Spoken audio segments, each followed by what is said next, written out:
За үзэгч та бүхэндээ бид мэдээний албаны бэлтгэн хүргэдэг дэлхийд дахинд болсон үйл явдлын мэдээллүүдийг хүргэлээ.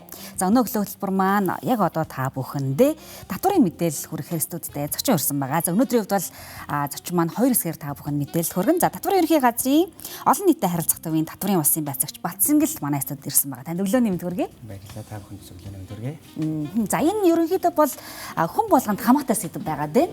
Тэгэхээр яг энэ татварын ерөнхий ойлголт та бас манай үзэгчдэд эхлээд өгөхгүй юу гэж танаас хүсмээр байна. Ер нь татвар гэж яг юу юм бэ? Ямар нэр томьёол байдаг? Энэ талын мэдээллийг та эхлээд өгөөч.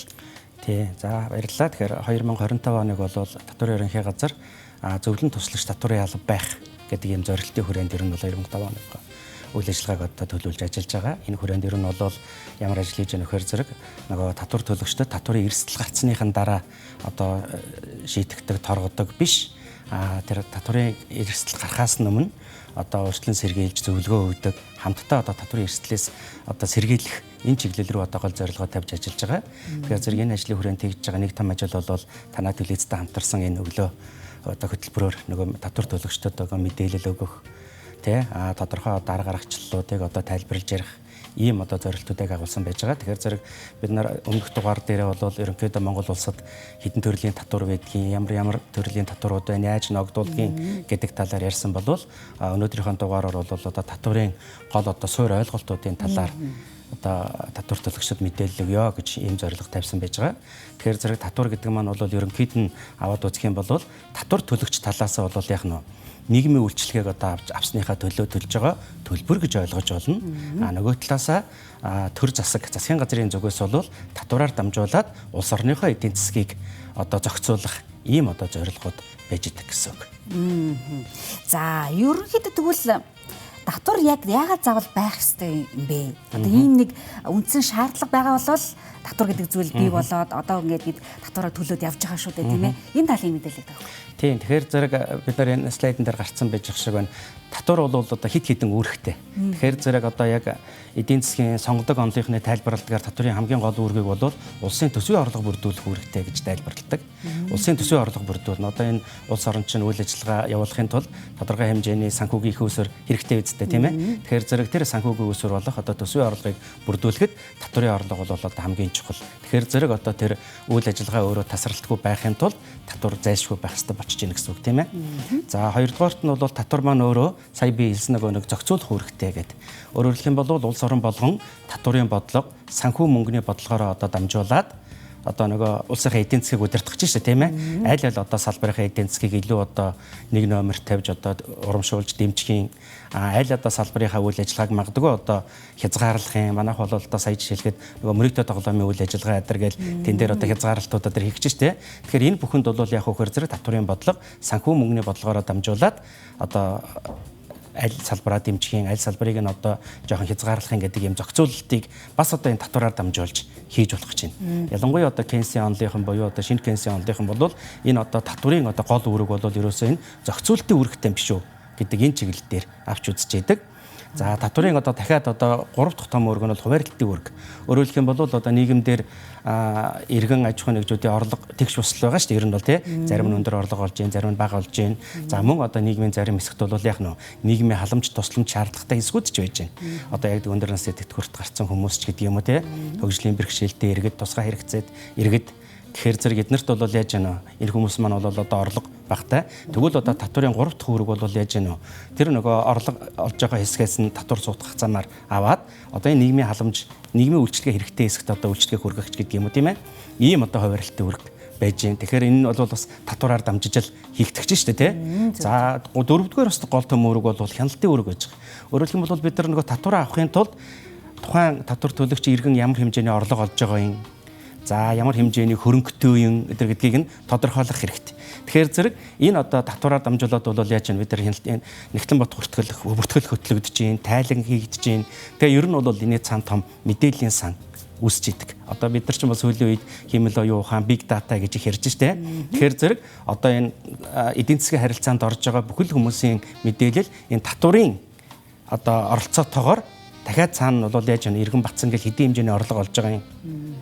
Мөн хэдийн хэмжээний зардал гаргадгийн гэдэг энэ бүхэн нь бол яг нөө одоо мэдээллийн сан үсээ явж идэг гэсэн үг. Тэгэхээр зэрэг энэний чинь татварын бас нэг гол үүрэг нь бол яг нь энэ хяналтын үүрэг функц хэрэгжүүлэх замаар бас нэг энэ мэдээллийн санг бүрдүүлэх энэ явдал болж таарад байна. Тэгэхээр зэрэг ийм одоо гол чиг үүргүүд байгаа учраас татвар өөрөө бас одоо зайлшгүй юм аа л гэж тайлбарлаж байгаа. За хүмүүс яг нийгэмдэр за бидний төлж байгаа татвар яг юунд зарцуулагддаг гэдэг асуултыг маш их тавьж байгаа, хоорондоо ярилцж байгаа харагддаг. Тэгэхээр энэ тал дээр та яг мэргэжлийн үнийн хувьд манай үзэгчдэд ойлгомжтойгоор яг мэдээллүүдийг тоо мэдээллүүдийг бас өгч тээ. Тийм, сая хэлсэн бид нар нэг төсвийн орлого бүрдүүлнэ гэсэн нэг татвар маань татварын гол одоо үүрэг бол төсвийн орлогыг л бүрдүүлэх гэдэг байна. Тэгвэл тэр төсөв өөрөө юунд зарцуулагддаг юм бэ гэж тээ. Яагаад бид нар одоо тэгвэл тэр төсвийн орлогыг бүрдүүлэхийн тулд иргэн болгон аж ахуйн нэгж болгон оролцох хэрэгтэй юм гэж. Тэгэхээр зэрэг энэ төсвөөр одоо татварын орлого байдлаар цуглагдсан төсвийн мөнгө маань бол одоо төрөөс нийгэмд үзүүлж байгаа олон төрлийн үйлчлэгэнд одоо зарцуулагдчихдаг. За хамгийн нэгдүгээрт одоо бид нар бол үн төлбөргүй одоо боловсрал аав нь ялангуяа одоо боловсролын тухай хууль заасны дагуу бол албан боловсролыг бол яг нь бид нар үн төлбөргүй эзэмших хэрэгтэй. Тэгэхээр зэрэг тэр албан боловсролын үйлчлэгийг одоо үзүүлэхэд энэ татварын мөнгө бол одоо зарцуулагдана. За дараад нь одоо хүн болгон эрүүл байх ёстой. Тэгвэл одоо энэ эрүүл мэндийн үйлчлэгийг одоо үзүүлэхэд энэ татварын мөнгө одоо зарцуулагдж байна. За бид нар одоо эрүүл аюулгүй нийгэмд амьдрах ёстой тийм ээ. Батлан хамгаалах үйлчилгээ, нийгмийн хэв журмыг сахиулах үйлчилгээнд зарцуулагдж байна. За түрүүн хэлсэн нөгөө нийгмийн халамжийн үйлчилгээнд зарцуулагдж байна. За байгаль хамгаалах үйлчилгээнүүд байж байна. За спорт, соёл урлагийн үйлчилгээ, энийг одоо дэлхийд олон нийтэд сурталчлах чиглэлийн ажлууд. За дээр нь одоо төрийн нийтийн үйлчилгээ. Одоо төрийн нийтийн үйлчилгээ харж одоо энэ төрийн олон байгууллагууд байж байгаа тийм ээ, хууль тогтоогоос ахуулаад хуулийг хэрэгжүүлэх хянахтай холбоотой. За ингээл одоо нийтийн тээвэрч гэдэг юм уу, төрийн одоо нийтлэг үйлчилгээнүүд одоо энэ дэд бүтцтэй холбоотой. Төрийн одоо нийтийн одоо ашиглалтын одоо зам гүр, талбай, цэцэрлэг түрээлэнч гэдэг юм уу. Энэ бүх үйлчилгээнүүдэд бол яаж гинэ? Тэр одоо татвараар цуглуулагдсан мөнгө маань өөрөө зарцуулагддаг байх нэ гэж. Тэгэхээр зэрэг энэ үйлчилгээнүүдийн чанар хүртээмжийг сайн байлгая л гэх юм бол татвараар одоо төлөвлөж хэвших нь байна шүү дээ, тийм ээ. Тэгэхээр зэрэг дөрөнд биелсэн татвар гэдэг бол иргэний хувьд бол яаж гинэ? Саяхан хэлсэн бүх тэр нийгмийн үйлчилгээг авсныхаа төлөө төлж байгаа төлбөр юм аа гэж ойлгож болох юм бас нэг талаас нь. За тэгвэл байгууллагын хувьд аваад үзвэл ямар байдгийг өөр зүйлүүд одоо хуульчилсан зүйлүүд байдгүй.